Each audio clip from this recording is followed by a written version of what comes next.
We're ready to go? Yeah.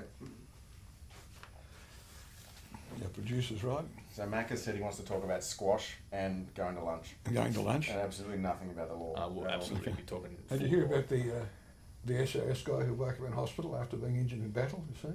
Right. He wakes up in hospital, he's hooked up to all these tubes up there, this very pretty nurse looking over him. She said, now look, you've been badly injured, you've been in a coma, you've just woken up, and you won't be able to feel anything from the waist down. He said, can I feel your tits then? I'm going to use that. Actually, that's quite good. And is that the opener? That's we're live. Yeah, that's Positive thinking. The worst. I'm going to be slurring my words. We good? We good? All right. Ready? Yep. 3, 2, 1. Scotch o'clock, Frank. Friday, Scotch o'clock. 2 o'clock. And you notice I'm casual today because I'm trying to keep up with you young guys. Absolutely disgraceful. I did know. not Everybody- get the memo. I did not get the memo. All of our 1 million viewers are expecting you to be in a three-piece suit. So I normally am, I know, because I find it hard to go casual, but I did shave. I was going to do the unshaven bit to look like, you two young guys, but I thought, no, I can't do it. We like to be what's called fashionable. Well, I call it Right, that and- washed out windswept look, Frank. Yeah, okay. All right. I need to unbutton the top of the shirt. And we've got young Paul Mack. We better introduce Very him. youthful. Paul Mack from EMS Legal, here in the city as well. Great lawyer, great squash player. Well, he's all right squash player. He's sometimes it's embarrassing. Yeah, it's kind of like playing against a toddler sometimes. I'm well ranked in squash and not well ranked in law. Thanks for having us, gents. No There we worries. go. So what are we trying today, Franco? We've got an American whiskey. It is American whiskey. Yep. It's finished in a Pinot Noir cask. It's from Oregon, I believe. Okay. And it sounds very interesting. Never tried an American whiskey before.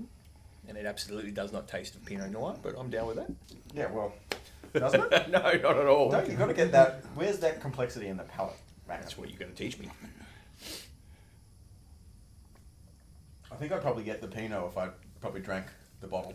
Next time we order a Pinot Noir, we're going to want it tasting like whiskey. Yeah. Yes. Pinot Noir finished in a whiskey cask. Way to go. So Paul is a specialist in many areas, but primarily was a long time ago the rising star in insolvency in Australia for the industry. I don't know what the body was that awards that, but it's obviously something very substantial. And now that he's risen, Yeah. rose, Rose. but also a litigator and amongst varying other things. So give us your spiel, mate, before we start. Well, I pinging thought you with I'd... questions. Well, yeah. Well, I mean, I've been in the game for about 15 years now. Started off really as a commercial litigator, but sort of transformed by choice, sometimes not by choice, into insolvency insolvency specialist, sort of focusing on acting for liquidators and banks and receivers and voluntary administrators, and also helping out now as well, particularly in the last 3 years, as I've sort of set up my own firm, chance of really working with the individuals more. So going sort of director side and acting for mums and dads when it comes to, entering into documents or transactions with banks, but also director side with small, medium-sized companies. Yep. Seen a lot really in the last 2 years in this environment. And I suppose one of the things as I was on the bus today, jumping on the bus to come visit you and to talk, to think about what I could talk about that's sort of relevant and topical. Yep. And I was just thinking, in the last sort of 3 weeks, there's been a common thread in what I've seen and who has walked through my doors in relation to insolvency-related matters. And it's really been directors that have been of cafes and restaurants and small to mediums. Mm-hmm. So almost the mum and dad sort of directors who have teetering. They're basically teetering on insolvency, but then you really start having this sort of conflict between what they think they can do and what they ought to do. And I often think, and this is not really I'm not trying to denigrate other practitioners, and we all have our different styles, but there's often two styles. The lawyers who say, you have director's duties. Yeah. You absolutely must comply with your director's duties. And if it's anywhere near insolvent, you've got to put it under. Yeah. And that, theoretically, black and white, might be right.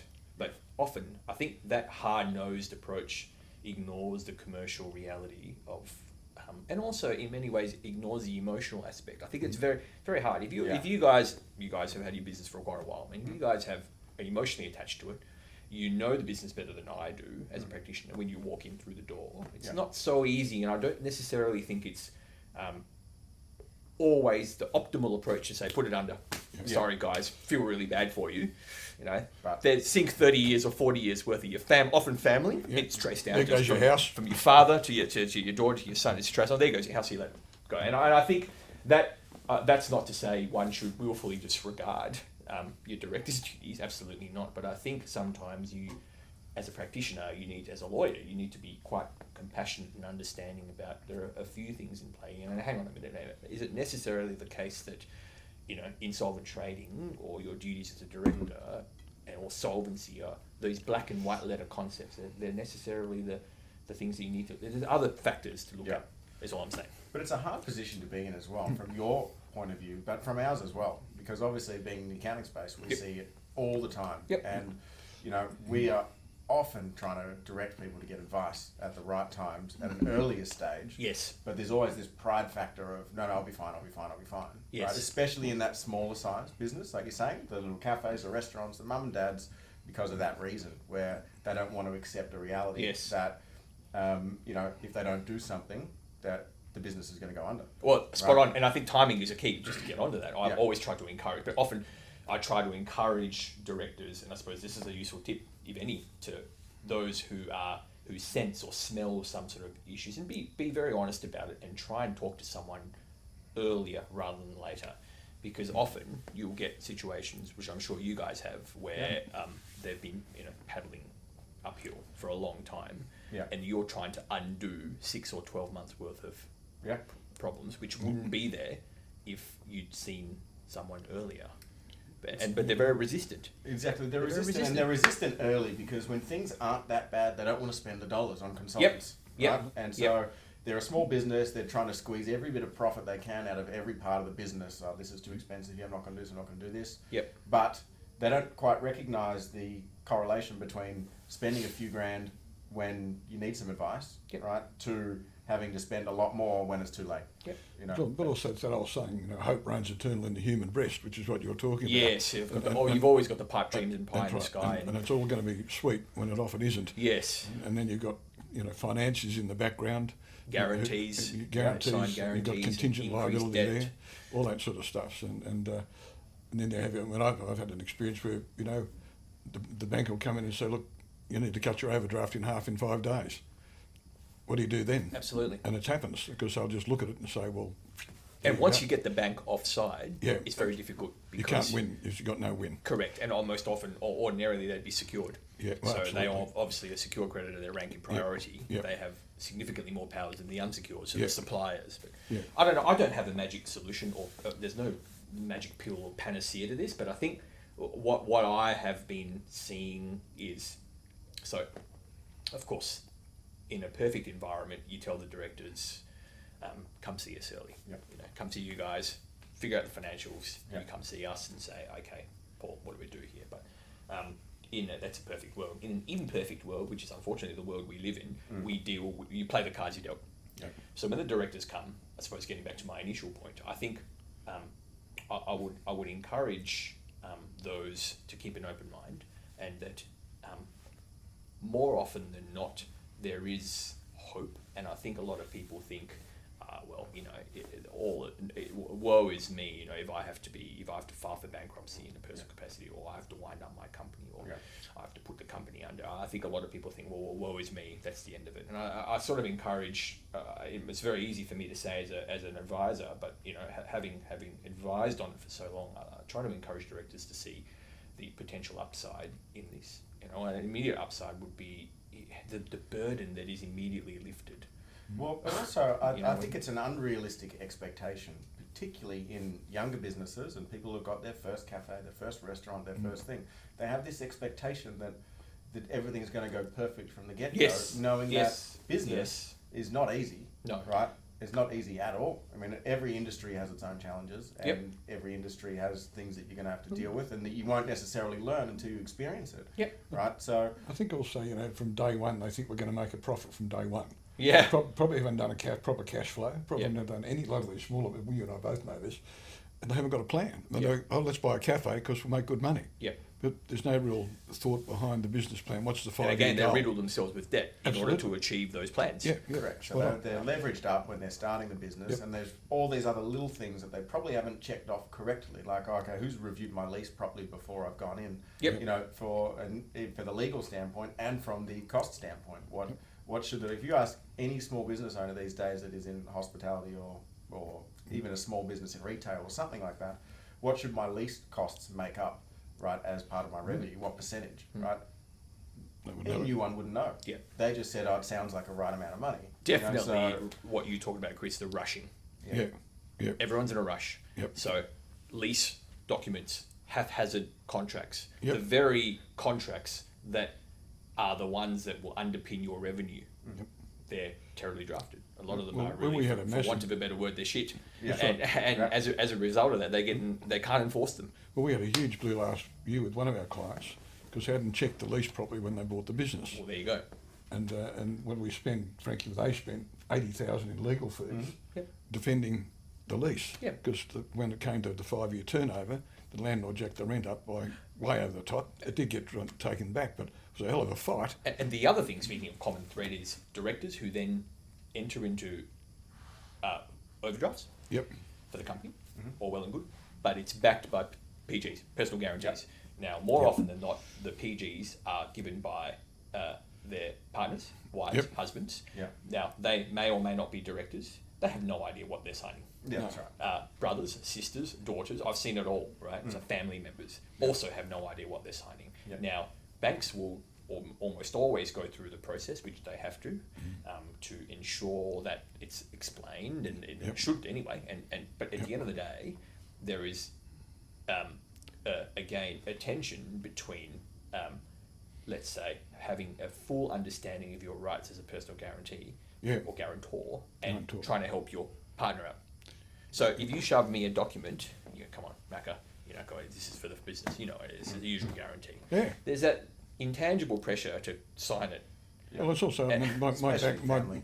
especially background, family. Yeah. my background's in the finance industry, as you know, so I've done that. I've actually sat there and Yeah. done that. Well, So, there you go. Well, you're the daughter, so your dad needs your guarantee. It's just a document. This is going back to the 70s, so things were a bit different then. Yes. But when I remember signing one document, we had 360 guarantees on it. Exactly. And that, it's, cross company guarantees. they're all plus personal. cross-collateralized. It's very Yep. hard to unwind Yeah, the yeah. document. And again, legal fees in terms of going and complaining about the fact that the guarantee was signed in circumstances where he or she had no knowledge. Yep. It's a very different. And I think I would sort of impress upon directors or would-be directors or entrepreneurs to Yeah.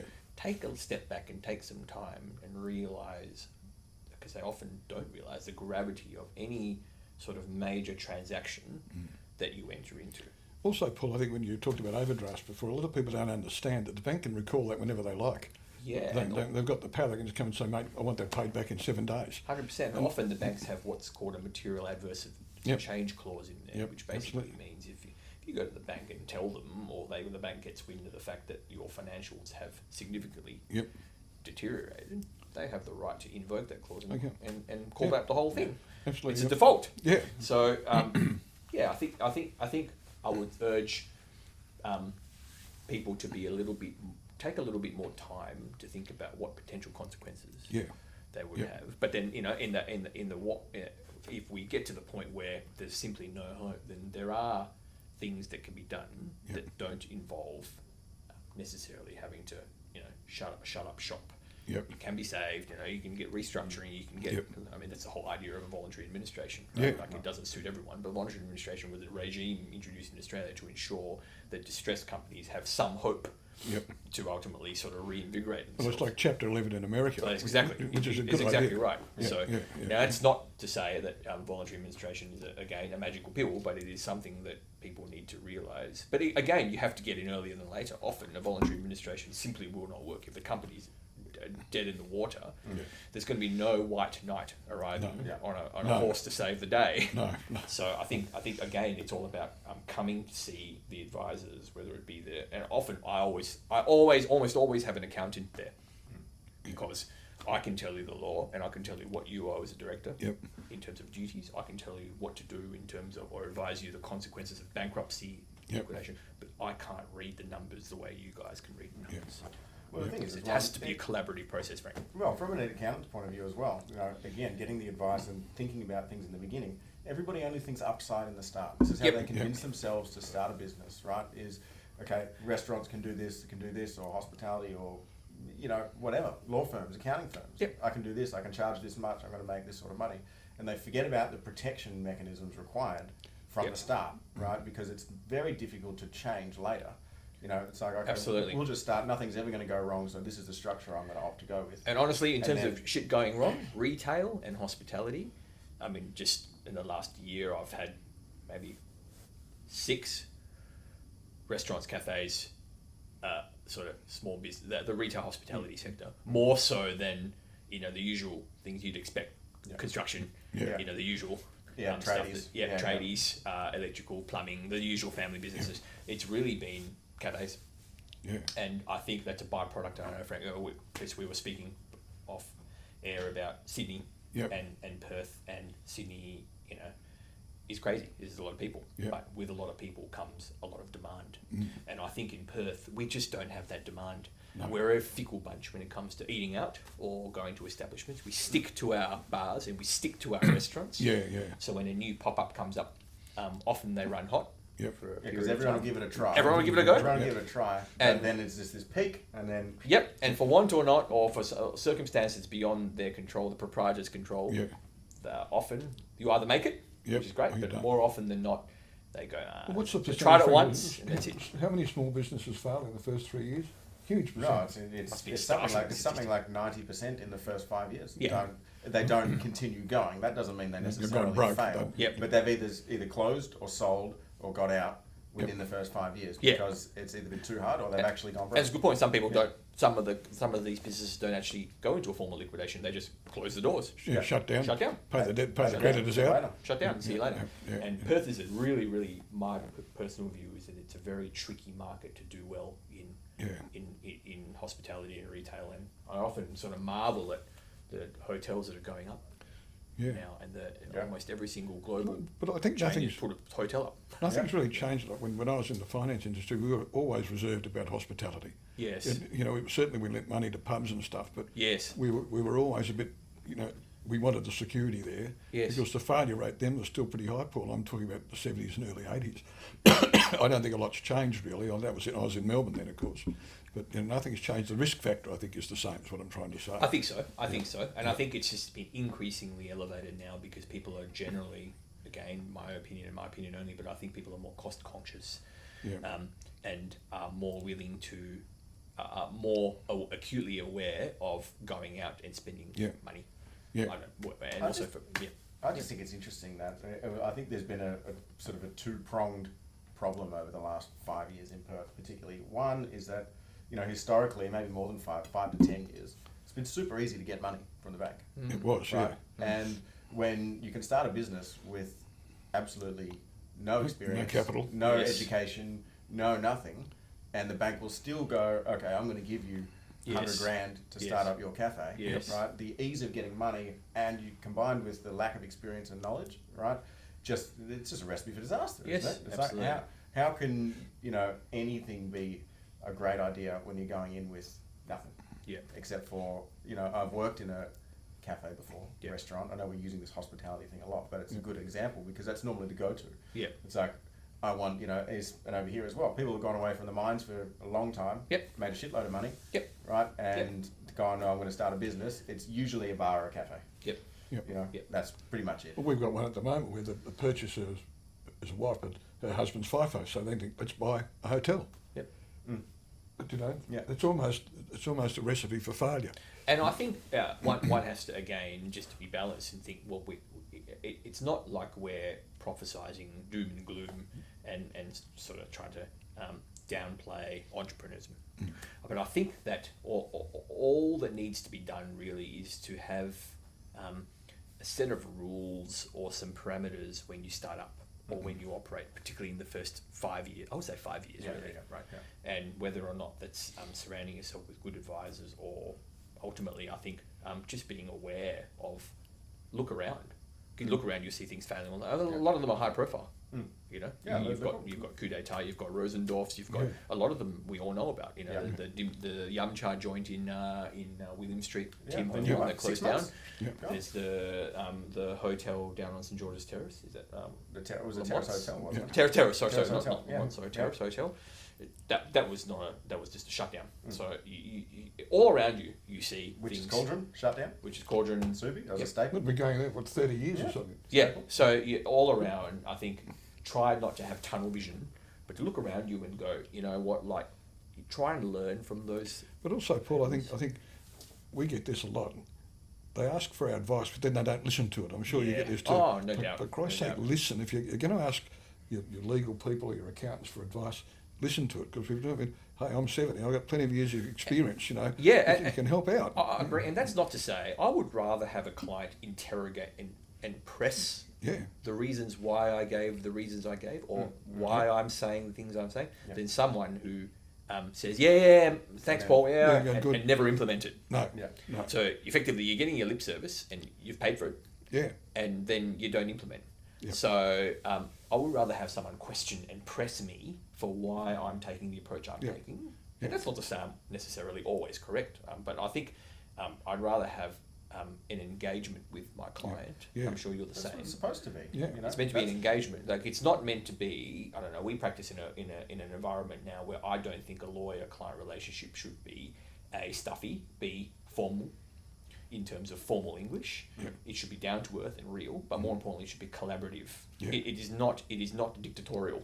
No. And I think a lot of clients, I think my clients embrace the fact that I don't I don't point the finger and go, hey, you're insolvent trading, you're doing bad here. And I just don't think that's a good or healthy way to practice, particularly in the insolvency Yeah. I think space, the- let alone all other practice I areas. think the collaborative thing is really important. Again, going back to my days, if a client came to us early and said, look, I've got a problem, we were much more inclined to help them. And 100%. Sit down and say, well, okay, hang on, let's have a look at the cash flow, let's do a bit of planning. Yes. And we'll help, because the last thing we actually wanted was liquidation. And you're only as good as the instructions and the documents and the Correct, data correct. you're given. Correct. So the more you share Yep. the scenario, I'm sure it's the same with you. Yep. The more data, the more you have an open access to Yep. the client, Yep. the client, Yep. person, individual and entity, Yep. the better you can service them. Yeah. And that would be what I would say. But yeah, the information is completely. But it's always as well. You know, we'll have access to all of the accounts, the numbers, everything. We'll see everything. We'll have a result based on the information given, and then we'll say, well, this is what we think, and there's a problem here, or a potential problem going to eventuate in the next 6 to 12 months. Oh no, but I've got $500,000 worth of contracts that are coming in not signed yet. Yeah. Yeah. And then you say, well, okay, if they're coming, are they signed? When are they going to be signed? What's going on? Is there something in principle Yep. down? You know, some sort of terms down? No. And I think I just want to add on that point. I think it's an important point to note as well that directors, the more should the proverbial hit the fan, and you find yourself as a director exposed to queries as to why you did not sink the company at an earlier stage. Be mindful of the fact that that one of the available defences for a director is to an insolvent trading claim is I took all necessary steps to Yeah. basically save it. I ought to be reasonably excused. I relied on the advice of a business advisor. Now, none of those defences are even available to you if you simply had no engagement with Yeah. your accountant advisor. Yeah. If you struggle in the first 2 or 3 months and you're teetering on that, and you see an advisor and you get advice as to, look, Frank, Chris, you know, like, Yeah. am I okay? Am I not? Yeah. You are taking positive. This is something we always encourage. You're taking active, positive steps that you ought to, as a director, take. Yeah. As opposed to willfully, blindly shutting your own. I don't care what Chris. I don't even need the meeting. You know, Frank, touch base with me, and I don't need it. I'm good. You are not availing yourselves of all of the available option. And I think that's an important point to make. I don't know. I think the flip side of that, Paul, is Proactivity. when you do all that, then you get that phone call some months later when the shit's hit the fan. Yeah. You say, I warned you. Yeah. You know, and then they're blaming us and Yeah. saying, well, you know, but you didn't. We gave you the advice, you didn't listen, and you Yep. didn't act. And that's So always, don't unfortunately, have a I crack just at think me. that's the game we play, right? That's Yep. what, and that's the world we live in. Yeah, But absolutely. I'd like to think if you extend your hand more often than not, Yep. and and encourage them to grab your hand, Yeah. you're a far better position Yep. than, Yep. than sort of just willful ignorance. Absolutely. Absolutely, and then again, in the early stages, it just has to be there. You know, Yep. in the beginning, and you actually need to spend more on advisors in the beginning. Yep. You know, than probably later when Yeah, you've got that's more right. experience. Yep. Because you know, if I don't know anything, like I don't have any advisor around me if it's going to help the business. Yeah. Right. Yes, there's cases of cost, but then that leads on to another point where I would say probably 90% of new businesses start undercapitalized. Yep. Right, because they're going, okay, I want to start this cafe again, Yep. as an example. Fit out's 150 grand, lease deposits, blah blah blah. So I need 200 grand to start. They borrow 200 grand. Yep. Right, Yeah, and there's then no buffer. all of a There's no sudden, buffer. Secured by the It's- house. yeah, secured Yeah, by the house. secured by the house, so- which has no equity. yeah, Yeah. exactly. And so all of a sudden they've got just enough cash to get the doors open. No trading provisions, no 3 months worth of expenses, no nothing available, so that if stuff goes wrong, and then all of a sudden the catch up is much harder Yes. than the learning when you've got a bit of a cash buffer. And the learning is so key, Frank. I mean, the number of times, and this is sad, Rach, it literally breaks my heart, the number of times when a director comes to me, a director of a company, the company is in financial distress, and they come to me, and the first 2 questions they ask are, one, is the company going bankrupt? Now, that in and of itself displays an extraordinary amount of ignorance, Yeah. and I don't mean that in a derogatory way, No. but in an unfortunately sad way where they can't even tell the difference between a company and bankruptcy, insolvency of a company and bankruptcy of an individual. There's no actual understanding, and I don't blame them. This is not attributing any blame, but they don't even know that a person goes bankrupt. Yeah. A company doesn't go bankrupt. Yeah. And the second thing they always ask is, "Oh, do I lose my house?" Yeah. It's all tied up inextricably tied up in a web, and they don't understand Yep. that there's a company level issue and there's a personal level issue, Yeah. and I think that's very sad because it just shows really that a commerce degree doesn't solve it. So No. just because you've got a commerce degree, you know, a lot of people always get, you have a commerce degree, do you have an arts degree, do you have a commerce degree, and they go, if you don't have a commerce degree, you don't understand. I beg to differ. I don't think it's got anything to do with tertiary education. I just think it's an understanding of insolvency. It's an understanding of business, banking. It's actually banking, finance, and insolvency. Those 3 things. Yeah, absolutely. And no understanding of it. No. And I think that's very sad. I just think it's really sad because had they been better informed at the start, and like Frank said, spent some time with your advisors at the start. It's actually so many years ago, Paul. I used to had to go to one of the TAFEs in Melbourne to give students a talk on finance that were studying hospitality. Yeah. It was really interesting because one of the questions I asked was, "Why are you going into hospitality?" Yeah. And all of us to make money. Yeah. That was the sort of general. And it's really endearing, and it's pure, and it's in many ways I think it's Naive, actually. it's naive, but it's pure and it's great because it demonstrates ambition and Yeah, drive. yeah. But that ambition and drive, I think, has to be underpinned by some level of education. Well, that's what I used Or to do. I used knowledge. to explain to them, like what Frank offers, you need to have a buffer. Yeah. So you want at least, I used to say 6 months. You want 6 months cost covered. I think you need a financial buffer Yeah. and you need a knowledge buffer. Yeah, that's true. Yeah, absolutely. It's both, Both. it's both monetary and non-monetary. Yeah. And see, that can be achieved in a number of ways, right? It's either going to be achieved through, battling it out yourself and getting in the trenches and learning, or, either getting into business with somebody and, giving them a small piece of equity for nothing to meet with you once a month because they've already got the experience over 10 years, or it's having advisors. It's There's so incentivizing. many It's different incentivizing. ways. There's so many different ways you can make sure that you've either got the knowledge around you, right, or you've got it yourself before you go down that risky path. Because it is. Business is a risk. It's always a risk. The market, we're at the mercy of the market. We're at the mercy of, what's going on in the economy. And we're in a very Politicians, difficult particularly. market. Yes, and we're in a very difficult market in my view at the moment. Yeah. That's not to say there's no opportunities. We heard what the bank's done this week. I haven't looked. No. The reserve. I don't No, I don't know either. Yeah, I'll check it anyway. Yeah. But it is a tough market. It It is. has been for quite some time, but it's just been, sort of slightly turbulent, but nothing hugely promising. So No, I right think now it is the exceptional businesses and business Yep. people that are doing well. And I think Right. you should go in all the more reason why you need to go in eyes wide open. Yeah. So Agreed. Probably about it. Anything else you want to add? What do you think of the whiskey? I think it's quite nice. I think it's a great. bit- it's a bit And- different. I mean, I've not had American whiskey before. I've had American bourbon. not having had a whiskey. coffee Bourbon's- today and no bourbon's so breakfast, and utterly inebriated. Yeah, I have not. But you had a huge piss up over the weekend. That's very fair. So That's to very speak. fair. Yeah. You're probably still slightly This lubricated. is from... just a continuation. this is the Just a encore. top up, just a top up, Paul. It's You're not the top up. weekend because this is Friday today. Oh yeah, that's for last weekend I meant. Yeah, well, of But course, he's, yeah. he's had a Yes, of 5 course. day bend. Timing issues all over the Timing- place. timing It's issues. definitely not Tuesday morning. No, it's not. Absolutely not Tuesday morning at all. Well, it's been great to have Paul down, really. Thanks for having us. Paul, Appreciate thanks it. very much. Thank you very much. And thanks to our Thanks for wonderful listening. producer Angela, who's been sitting very quietly there. Any questions about legal side, insolvency, litigation? We'll put all EMS details in the post and Yep. get in touch with Paul. Too easy. Well done. Thanks, guys. Talk to you later. Cheers.